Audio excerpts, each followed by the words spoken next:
சர்வதேச அளவிலான ஜவுளி இயந்திரங்கள் உதிரி பாகங்கள் குறித்த கண்காட்சி இன்று கோவை கொடிஷியா வளாகத்தில் துவங்கியது. இதனை கோவை நாடாளுமன்ற உறுப்பினர் கணபதி ராஜ்குமார் ரிப்பன் வெட்டி திறந்து வைத்தார். கோவை கொடிஷியா வளாகத்தில் இன்று சர்வதேச அளவிலான ஜவுளி இயந்திரங்கள் உதிரி பாகங்கள் குறித்த கண்காட்சி துவங்கியது. சுமார் 1500 கோடி அளவிற்கு வர்த்தகம் நடைபெறும் என எதிர்பார்க்கப்படும் இக்கண்காட்சியின் துவக்க விழாவில் சிறப்பு விருந்தினராக கோவை நாடாளுமன்ற தொகுதி உறுப்பினர் கணபதி ராஜ்குமார் ரிப்பன் வெட்டியும் குத்துவிளக்கு ஏற்றி வைத்தும் துவக்கி வைத்தார். இதனைத் தொடர்ந்து அனைவரது மத்தியிலும் பேசிய தென்னிந்திய பஞ்சாலை சங்கத்தின் தலைவர் S.K. சுந்தரராமன் கூறுகையில், நாட்டில் ஜவுளி என்பது மிக முக்கியத்துவத்தில் ஒன்றாக உள்ளது. அத்தகைய ஜவுளி ஆலைகள் ஒவ்வொரு வருடமும் ஆண்டு மொத்த விற்பனையில் 3% வரை உதிரி பாகங்கள் வாங்குவதற்கும் 4 முதல் 6% வரை ஜவுளி இயந்திரங்களை புதுப்பிக்க ஜவுளி தொழில் துறையினர் செலவினம் செய்து வருகின்றனர்.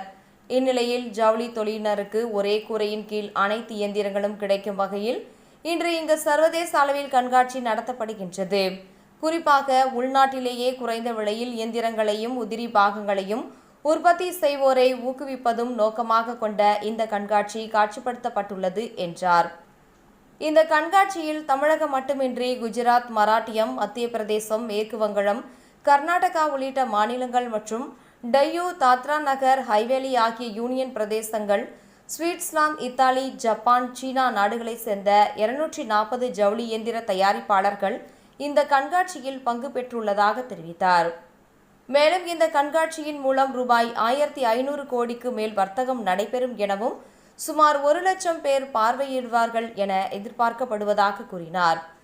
கண்காட்சியை கண்டு ரசித்த கோவை பாராளுமன்ற உறுப்பினர் கணபதி ராஜ்குமார் செய்தியாளர்களிடம் கூறும்போது, தொழில்துறை வளர வேண்டும். தொழில்துறை வளரும் பட்சத்தில் வேலைவாய்ப்புகள் அதிகரிக்கும், உற்பத்தி திறன் அதிகரிக்கும், மாநிலத்தின் வளர்ச்சி அதிகரிக்கும்.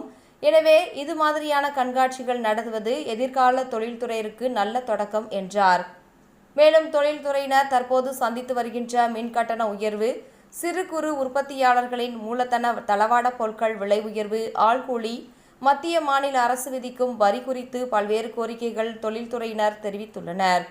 துறை சார்ந்த பிரச்சினைகளை அதிகாரிகளிடம் பேசி என்னென்ன வகையில் தீர்வு காண வேண்டுமோ அதனை நிச்சயம் செய்து தொழில்துறையை மேம்படுத்த பாடுபடுவேன் என்றார்.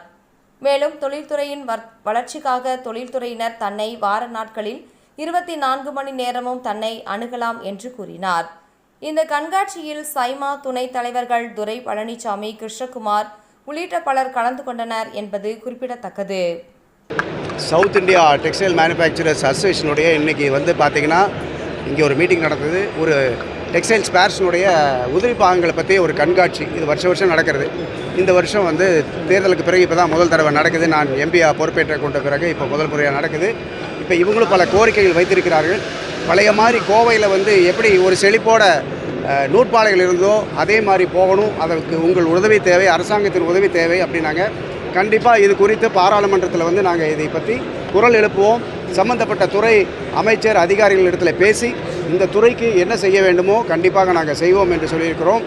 இழந்த பொலிவை, அதாவது பொலிவிழந்து வருகின்ற இந்த நூற்பாலை தொழிலை பொறுத்த வரைக்கும், உதிரிப்பாகல் தொழிலை பொறுத்த வரைக்கும் மீண்டும் அதே பொலிவை நாங்கள் தேர்தலில் சொன்ன மாதிரி இதற்காக நாங்கள் கண்டிப்பாக ஒத்துழைப்போம்.